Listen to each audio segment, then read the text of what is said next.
Hi cherries, it's Jessica here from A Cherry on Top, and welcome to our August YouTube hop.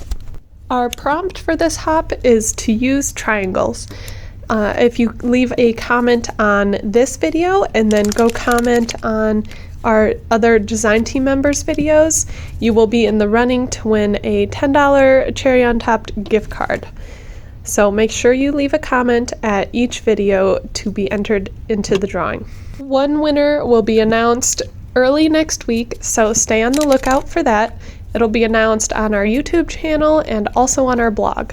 I have links to all of the videos down in the description below, so make sure you leave a comment, and I hope you get inspired during this hop.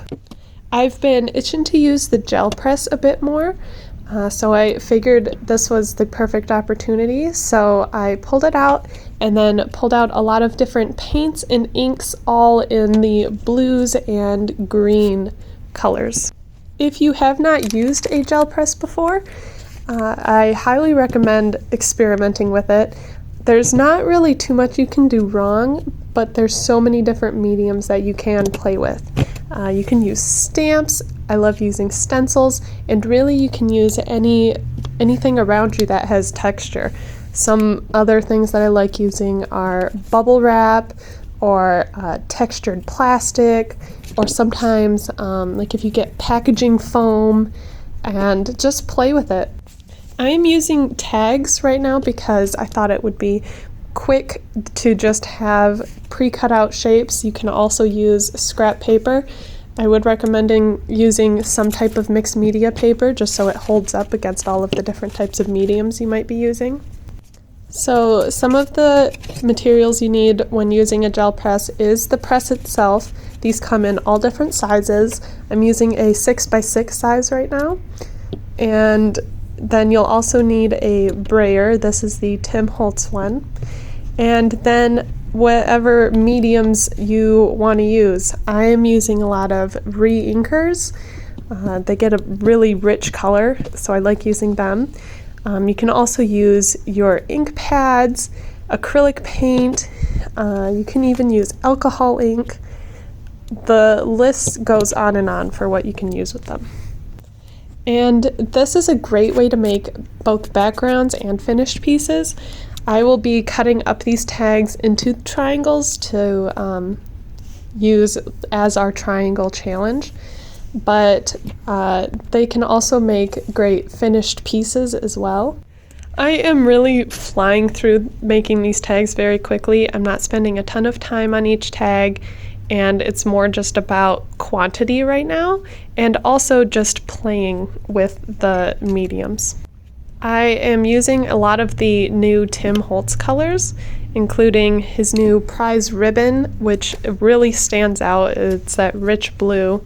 And I'm also using some of the salvaged patina and speckled egg and rustic wilderness. I was trying to stick with the blues and the greens, all because I wouldn't have to clean up my gel as much because these colors look nice together. So that's a quick way that you can use the gel press a lot of times and not have to clean it up, is use colors that if they mix, it'll still look nice. If I was using blues and orange together, I'd have to be cleaning my press a lot more because I'd end up with a bit more browns. So as you've seen, I've used stencils both by adding paint on top of them, adding paint under them, and then layering the stencil on top. And there's not really a wrong way to use a stencil with this, and you just get different effects using it. My best tip for using a gel press, especially for the first time, is just allow yourself to make mistakes and really work on how many different things you can try. Just get a stack of scrap paper and just start going for it. If there's extra paint left on after you did a stamp, just grab another scrap piece of paper and take a ghost print from it. A lot of times I like my ghost prints better than my originals, just because they're a little lighter, and then often I can add another color or spray on top of it again. So really just play around and see what you can come up with. You can also use stamps. I've seen some really nice stamp work. I am working very quickly here and not really going for the quality of each stamp, but you definitely can. And so if I was wanting this to look a little nicer, I would be using an actual stamp pad where I could evenly ink the stamps, and then I would also have these stamps on some type of block so they wouldn't be so wiggly and I could get a cleaner printed image from it. But as I said, I'm just quickly making backgrounds and not too worried about it. I have been working on top of a cherry craft mat, and this makes the cleanup so much easier. I just wet it down and then everything will quickly come off. If I was using acrylic paints, I could also let them harden on this mat and then use a palette knife to scrape them off. But it's very quick and easy to clean this mat off. It's much quicker to clean off the mat than my hands. My hands are a bit stained after this. I usually don't worry about what's on my hands. I know some people do though, so if you're working like this, I would recommend wearing gloves if you didn't want to have stained fingers and fingernails for a couple days. So as you can see, I've been starting to cut these tags into triangles. I lined up the triangle by just kind of eyeing out where meeting the corner to the little hole punch in the center at the top of the tag. And then I'm using the sides to cut little smaller triangles. I have been arranging all of these to point to the center. I didn't really have a plan when I started these. I just knew I wanted to use the gel press, make triangles, and I knew I'd figure a design from there. So I'm mostly winging this, and I am liking how it's turning out though.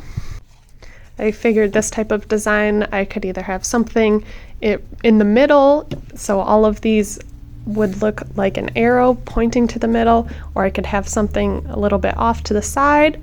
Really, I am just really liking all of the colors and the different textures I'm getting from using all of these cut up tags.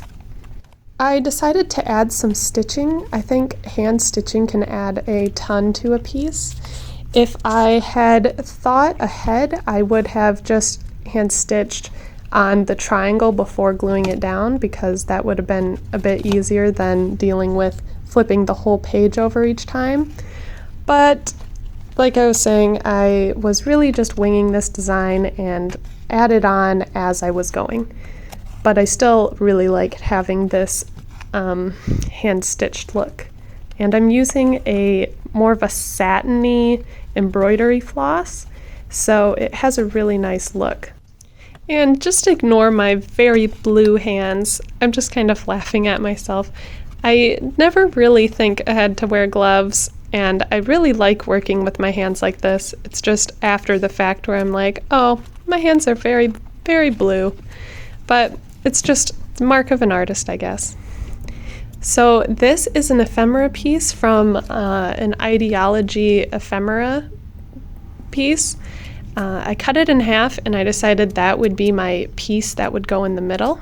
Because this butterfly has a very white outline and it looked pretty white, I wanted to darken the center where it would be around so it would pop out a little bit more. So I'm using more of the Prize Ribbon stain spray to darken this area. And I switch back and forth. I'll do some spray and then I'll spritz it with some water to make it, because when you add water to any of the distress oxides or sprays, it has a different type of reaction. And now I'm going around and distressing some of the edges of these triangles. Again, would have been something that would have been much easier to do before I glued all of them down, but still just going with the flow, and I really like having this distressed element, and I like being able to see some of the white of the paper to help outline these triangles and make them stand out a bit more. I also really like the added texture that this gives. Now I'm gluing on my butterfly. I had to trim its bottom wing a little bit to be able to fit nicely in the book, but I think this fits pretty well. I like this open space in the binding that I could play with this a little bit. And then I also really like the idea of when the book opens and closes, it's like the butterfly is able to flap its wings. This was a very fun page for me to make. I love being able to use all of the different mixed media that I did, and I used the gel press, which is very fun. I highly recommend trying it out. To finish off the piece, I added a couple stickers saying "Don't forget to fly" and "Use your wings." These are from an ideology sticker book. Well, thank you for watching this video and checking out our blog hop. I hope you get inspired and use some triangles in your next project. Happy crafting!